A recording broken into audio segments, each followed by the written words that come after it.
Hey guys, SirVern back here. Hey guys, SirVern back here.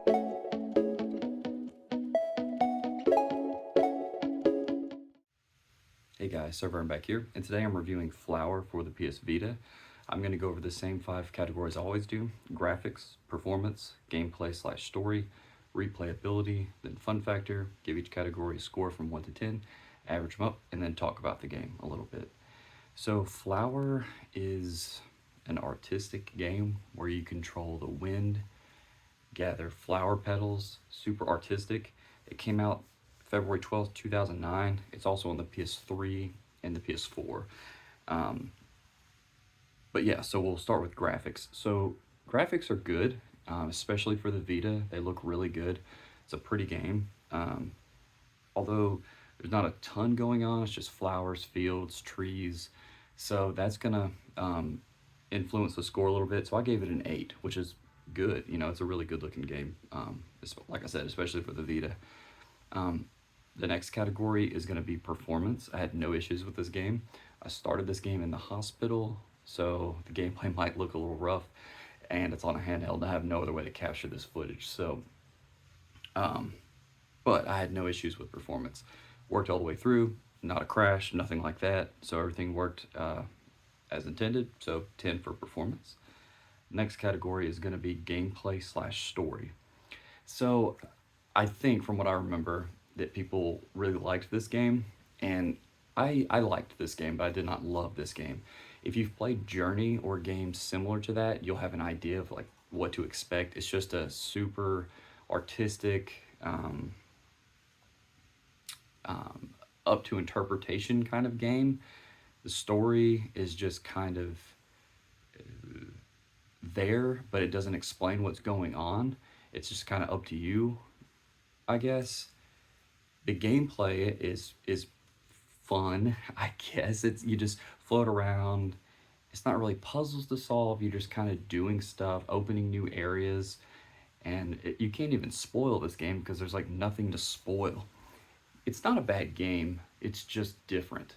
And it's good to play different games sometimes so you're not stuck in like one genre. I don't even know how to classify this game actually, but let's just say gameplay/story gets a 7. It's respectable, but it's not great to me, if that makes sense. If you've played it, you'll kind of know what I'm talking about. Journey to me is a little better because it has at least a character you're controlling. There's other characters in there from other people. You know, it's just a single player game, which is fine. I appreciate single player games, of course, I love them, but there's not a whole lot going on. So that's, you know, it is what it is. 7 for gameplay/story. Replayability is also gonna not be high for me for this game. The only thing that there's some trophies I didn't get, so that will help it a little bit. So I may have missed a few things here and there. I guess you could go through and do things in a different order, I guess. I don't know. I'm gonna give it a 4 just because you could replay it from time to time. If you're looking for like just a relaxing experience to sit down, a pretty game to look at, and more trophies to explore, although there is no platinum, I believe. So that's super disappointing. So replayability a 4. Fun factor, I give a 7. Just an okay experience.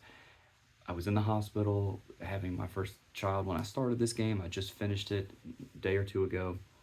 And it was fun to just sit there and fly around and do whatever you're gonna do. It's an experience, so it was fun to experience. I'm glad I did. I can't wait to see what other people said about this game when it came out. I think it was positively receptive. You know what I'm trying to say. But just to recap: graphics an 8, performance a 10, gameplay/story a 7, replayability a 4, fun factor a 7. That averages out to a 7.2 out of 10, so respectable. I did write the trophies are okay. I think there's a few trophies I got just when I didn't anticipate getting one, which was pretty neat.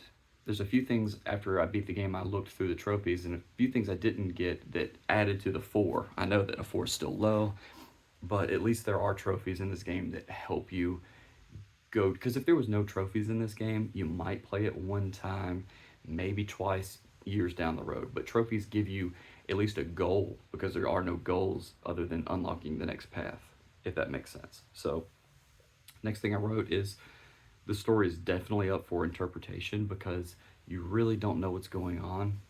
I have an idea of what's going on, but you may have a different idea. So that's a little different. Super relaxing and a very simple game I wrote. There's not a whole lot going on. There's no characters. There's just very little in the way of cutscenes and stuff like that.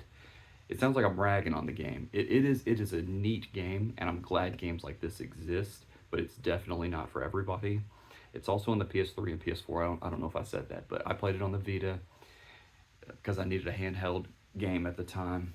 So yeah, I think I have this physical too. I think I have a flower slash journey collection. I wonder if it's done by the same developers because they seem kind of similar along the same vein. So that's really all I have to say about Journey.